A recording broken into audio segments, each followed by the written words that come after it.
안녕하세요. 여드름 닥터 최희중입니다. 이번 영상은 등드름, 가드름에 대한 영상인데요. 등드름, 가드름은 왜 나는지, 그리고 등드름, 가드름의 관리법, 치료법, 후유증에 대해서 알아보도록 하겠습니다. 우선 등드름, 가드름의 원인에 대해서 알아보도록 하겠습니다. 등드름, 가드름도 여드름이니까요. 여드름이 나는 근본 원인은 피지 분비 과다거든요. 우리 몸에서 피지선이 존재하는 부위는 두피, 얼굴, 그리고 등과 가슴입니다. 여기 이외에는 피지선이 존재하지 않습니다. 손바닥, 발바닥이 번들거리다고 하는 분들은 없잖아요. 손바닥, 발바닥에는 땀샘이 존재하니까 땀이 많이 나서 불편하다 하시는 분들은 있을 수 있겠지만요. 이처럼 우리 몸에서 피지선은 몸 전체에 존재하는 게 아니라 특정 부위에만 존재를 합니다. 등과 가슴에도 피지선이 존재하기 때문에 등드름, 가드름이 나는 겁니다. 사춘기를 지나서 성인인데도 여드름이 계속 나는 분들이 있죠. 즉 성인 여드름은 아무한테서나 발생하는 게 아니고 지성 피부인 분들에게서만 나타나는데요. 성인인데도 등드름, 가드름이 난다는 것은 지성피부 체질이라는 의미입니다. 근데 같은 지성피부 체질이라도 어떤 분들은 등드름, 가드름이 안 나기도 하는데 유독 어떤 분들은 등드름, 가드름이 잘 나는 분도 계시죠. 다른 지성피부 체질인 분들보다도 지성피부가 좀 더 심한 분들에게서 등드름, 가드름이 나는 겁니다. 여기서 의미하는 지성피부가 좀 더 심하다는 뜻은요, 두피, 얼굴, 등, 가슴의 피지선들 중에서 어떤 분들은 두피와 얼굴만 유독 피지 활동이 활발한 경우가 있고요. 어떤 분들은 두피, 얼굴, 등, 가슴의 모든 피지선 활동이 활발한 경우도 있거든요. 등드름, 가드름이 나는 분들은 모든 피지선의 활동이 활발한 경우가 많습니다. 등드름, 가드름의 원인을 요약하겠습니다. 지성피부 체질인 분들 중에서 유독 등과 가슴의 피지선 활동이 활발한 그런 경우가 등드름, 가드름의 원인이 되겠습니다. 이제는 등드름, 가드름의 관리법에 대해서 알아보겠습니다. 관리법을 알아보기 위해서는 기본적인 내용이 좀 필요한데요. 등과 가슴 부위의 특징을 좀 알아두어야 합니다. 등과 가슴은 피부가 두껍습니다. 그리고 혈액순환이 좀 떨어지는 부위여서 노폐물 제거가 잘 안 되고 피부 회복이 더딘 경향이 있습니다. 원래 혈액순환 자체가 좀 떨어지는 부위인데 거기다가 잘 때는 주로 눌리는 부위예요. 그래서 자는 동안에 혈액순환이 좀 더 떨어지게 됩니다. 자는 동안에 혈액순환이 좀 더 떨어진다는 게 왜 중요하냐면요, 사람은 주로 자고 있는 동안에 피로를 풀고 회복을 하잖아요. 근데 등과 가슴 부위는 다른 부위와는 다르게 수면을 통한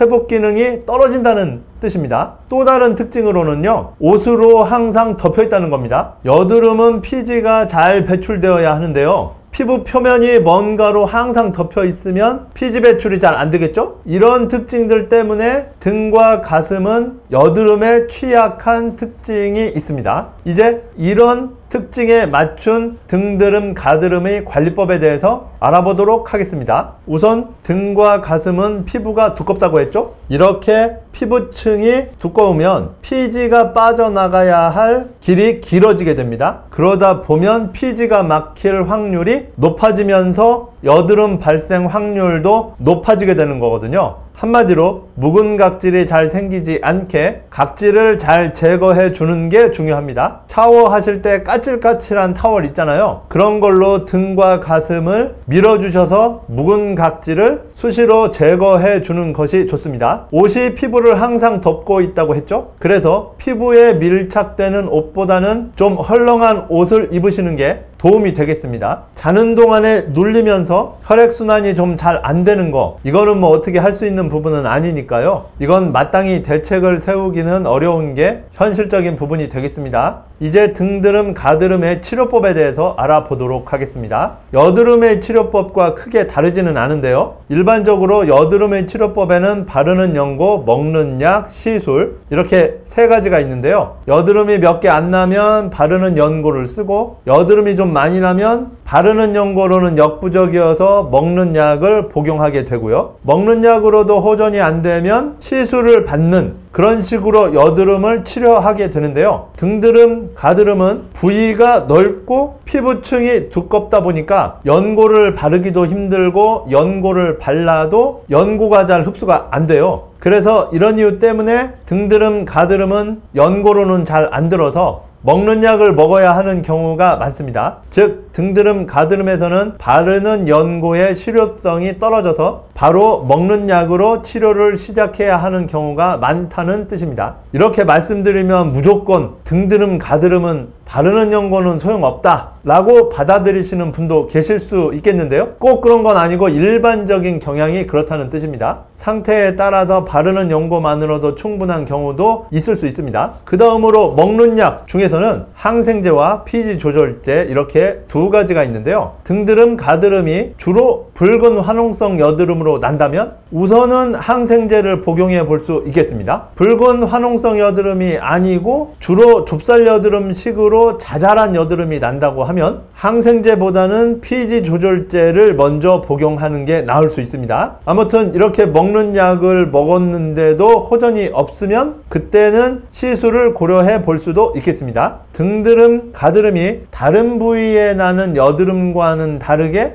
치료에 있어서 한 가지 다른 점이 있는데요. 등과 가슴은 피부가 두껍다고 했죠? 그러다 보니 피지가 쉽게 정체될 수 있다고 말씀드렸는데요. 이런 이유 때문에 등드름, 가드름은 먹는 약으로 치료를 하던 시술을 받건 아무튼 치료를 받으시면서 묵은 각질을 제거하는 스케일링을 병행하는 게 아주 중요합니다. 예를 들어 얼굴에 화농성 여드름이 많이 날 때는 굳이 스케일링을 하지 않고 먹는 약으로만 치료해도 괜찮거든요. 등드름과 가드름은 먹는 약 먹으면서 스케일링을 같이 병행해야 훨씬 효과적입니다. 이렇게 치료와 함께 스케일링을 병행하는 것이 등드름, 가드름만의 특징이라고 할 수 있겠습니다. 이제 치료에 대해서 요약하겠습니다. 등과 가슴의 여드름은 연고보다는 먹는 약으로 시작해야 하는 경우가 많다. 그리고 피부층이 두껍기 때문에 치료와 함께 스케일링을 병행하는 것이 치료 효과를 더 높일 수 있다. 이게 등드름, 가드름의 치료의 핵심이라고 할 수 있겠습니다. 이제 마지막 순서로 등드름, 가드름의 후유증에 대해서 알아보도록 하겠습니다.